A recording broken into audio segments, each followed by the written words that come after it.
Sa number 1, grade 6 student patay, isa pagid ka menor de edad Pilason matapos ginbuno sa ilatiyo nga nagutas man sa iya kabuhi matapos ang krimen.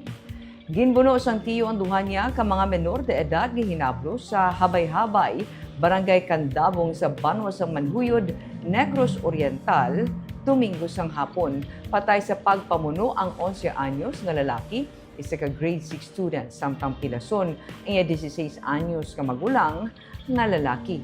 Nagwa sa investigasyon nga ang mga biktima upod ang iban pagid nila nga mga utod kag ang suspect nga si alias JCA, 28 anyos nga ilamantiyo ang magakaon kuntani sa balay sang tatay sang suspect. Gulpi lang nga ginbuno sang suspect ang grade 6 student sa iya kilid kag ginsulod man buno ang 16 anyos nga magulang. Ginkarga sa magulang grade 6 students samtang nagdinalaga ng iban pa nila nga mga utod. Nagpangayo naman sang bulig sa tupad balay ang 16 anyos nga biktima. Matapos ng insidente, nagkatong suspect sa iya balay kag sang mag-abot ang nagresponde nga kapulisan, ila nakitaan ang suspect nga nagutas sang iya kabuhi. Ginsiling ni Police Staff Sergeant Sheena Verina, case investigator sa Manhuyod PNP, estable na ang kondisyon sa 16 anyos nga biktima. Sa inisyal nga investigasyon, una nga ginalegar nga may diferensya sa pabinsaron ang suspect.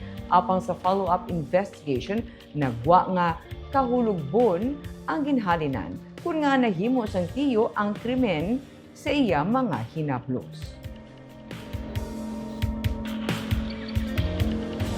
Problemado kasi siya, tapos parang ang way niya lang makalimutan ang problema niya allegedly from his wife. Ang problema niya parang palagi siyang umiinom. From July 12 po, parang na-straight po siya ng inom hanggang kahapon po. Initial kasi namin, ma'am, nga parang mentally disturbed siya kasi sa from interview po nun doon sa taas pa, sabi nga hinahabol daw siya ng drone, pero parang sa sobrang kalasingan lang din yun niya. Sa pagturo investigation ko, sa sobrang kalasingan ng talaga niya, parang nag-hallucinate na siya talaga, ma'am.